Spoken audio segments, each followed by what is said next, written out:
I wanted to start off with an email from Jack, and Jack says this: I have listened to countless talks by Adya and Mukti, but I still seem to struggle with applying the teaching. I get the sense that it is because I can't trust myself, and I'm not putting my full effort into the practice in fear of deluding myself.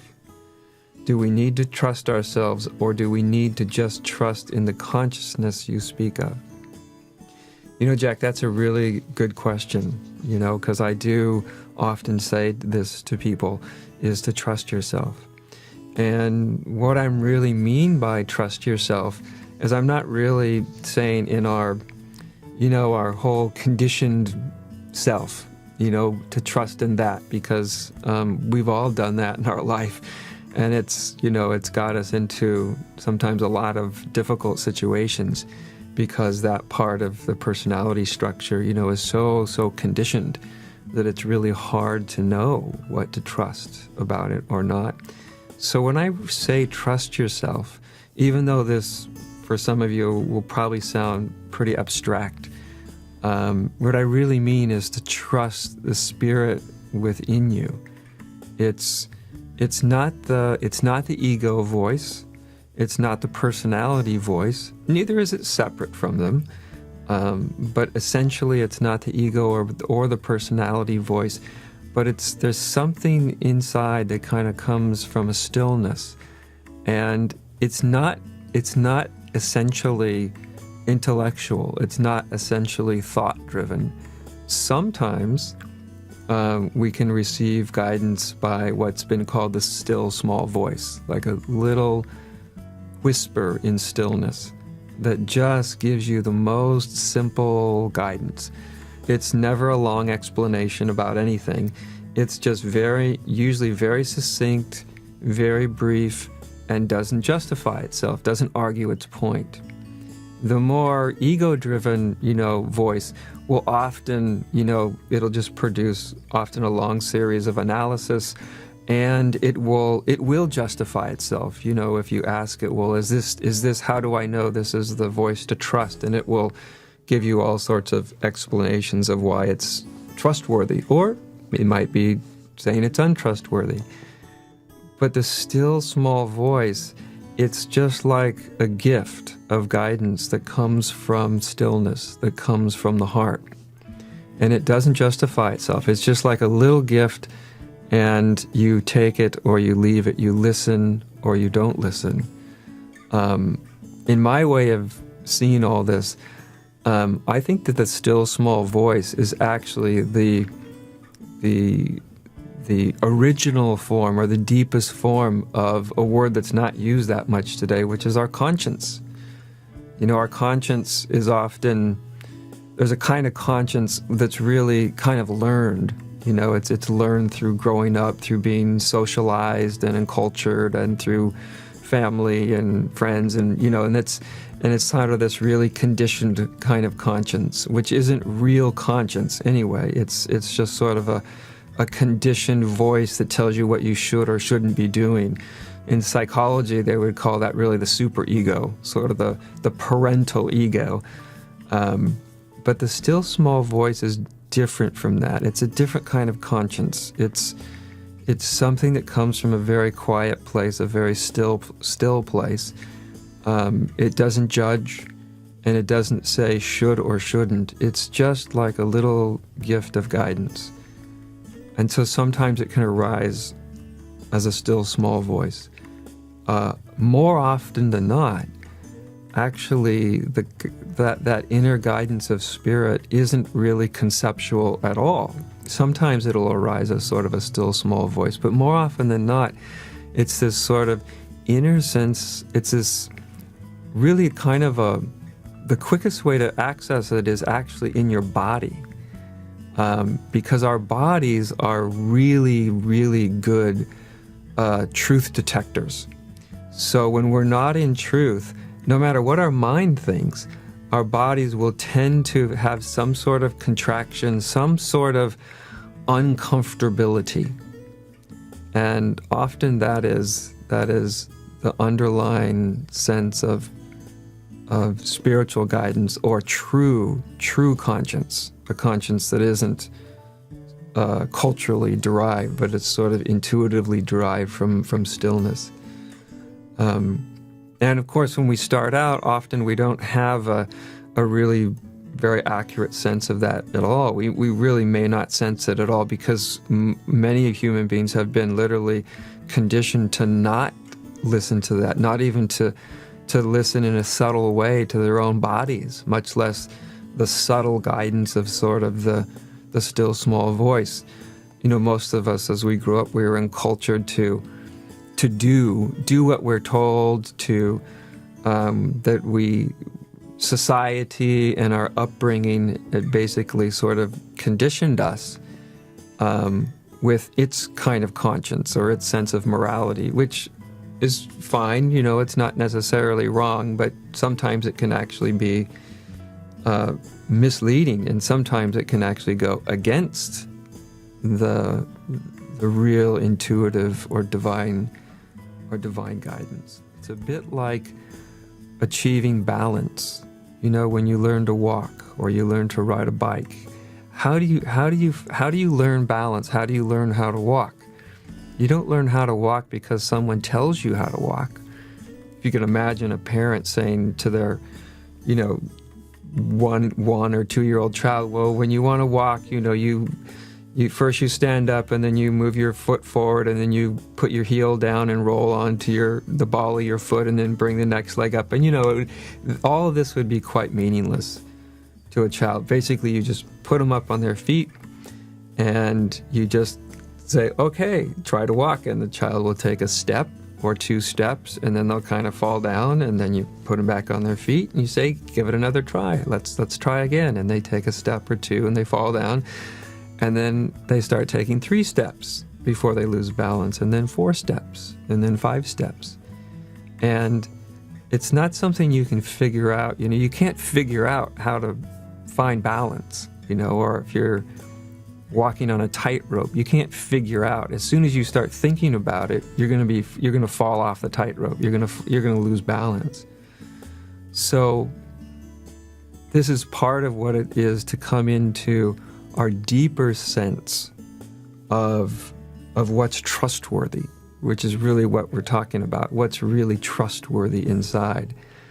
And part of it is, at least for a while, it's literally kind of trial and error. Just like learning to ride a bike or learning to walk or walk on a tightrope. It's trial and error. You try it out, you feel for that sense of what's trustworthy, and then in retrospect you often be able to tell, well, that ended up being really trustworthy, or no, I think I was kind of mistaken. I was a little bit confused or deluded. And it's just, you know, it's like falling down then. But if you don't get, you know, overly judgmental and overly afraid, you just pick yourself up and you say, okay, the next time it's relevant, I'm going to see if I can listen to what to trust. And maybe it'll be on the mark, maybe it will be off the mark. But bit by bit, you come to almost like finding balance. You hone in intuitively with what you can trust inside of yourself. And it's realizing that it's what we're trusting, what we come to realize we can trust is something more intuitive and quiet and non-insistent. You know, because what's trustworthy doesn't have to be insisted. It doesn't assert itself. It just presents itself. You know, the voice of truth just presents itself. We listen or we don't listen. It doesn't need to argue its point. Not only does it not need to argue its point within you, it doesn't need to argue its point with the people around you. It's a very, very simple thing. So, you know, different people have different backgrounds. They grew up in different ways. They had different influences. And some people were literally taught to mistrust themselves, to have all of the authority placed outside of themselves, all the guidance placed outside of themselves. So a lot of people were taught to not listen to themselves. It's very common in most cultures, but it's certainly common in Western culture that it's fairly rare that we're actually really taught from a young age to sort of find our way with what we can really trust, with what's really truthful inside. Usually all the truth is being imposed from the outside, and that's conditioned judgments and ideas and even ideas of what's right and wrong and all the rest. So don't be afraid just to start to listen in a quiet way, and also just to feel, because it won't always arise as in words. Sometimes it will just be a feeling, an inclination. And when I say feeling, I don't mean an emotional feeling, because we can be deluded that way too. We can have a real sense of rightness or righteousness emotionally and mentally, but really be pretty deluded. It's underneath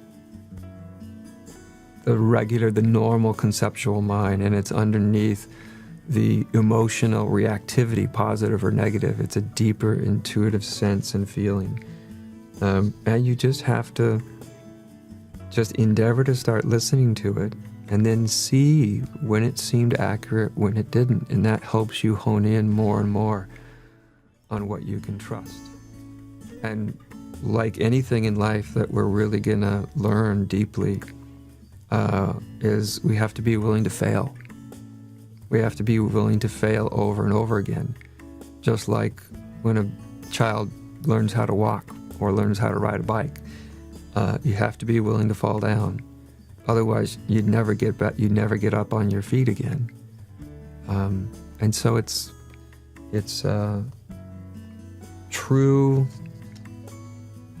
trustworthiness, discovering that inside yourself it takes some real listening and trial and error, and it's not easily won, because the conditioned mindset can be so strong that it can often override it, and but you find it kind of by doing it. You find it by practicing it, and it really, really comes in handy. Beyond that, I can't really give a 3-point plan, or here's how you'll know if what's arising within you is trustworthy or not, because the reference at the end of the day can't be something that you apply outside of yourself. It can't be just a set of instructions. It's a deeply intuitive process. And let me say this about the issue of trust too. With the 14 years that I was with my teacher before she asked me to teach, she rarely, if ever, gave me sort of a straight answer to any question I brought her to her. And for a while, that would make me, I didn't like that. That I wanted her to just tell me, this is okay, do it this way or do it that way, or this is, to give me some sort of absolutes. She would give guidance, but she would often say, well, how does it seem to you? And then if I said something that didn't seem on the mark, she'd say, well, maybe you could look at it a little bit more like this, or maybe you could look at it a little bit more from this point of view. And she wasn't telling me this is the way it is, but it was like, maybe you could look like this, maybe. So it was like someone she was like helping me to find that balance of what was trustworthy. And at first it was unsettling, because I think I was not unlike a lot of people where, we want our references for what's trustworthy and truth to be sort of absolute. And we want a teacher to tell us, this is, just do it this way or do it that way, or this is trustworthy or not trustworthy. But if that's the way we approach it, we never really find out what's trustworthy within ourselves. We never really find that out. And so that's a really important part of our own human development, and certainly part of our spiritual development, is really learning to listen in a deep, deep way.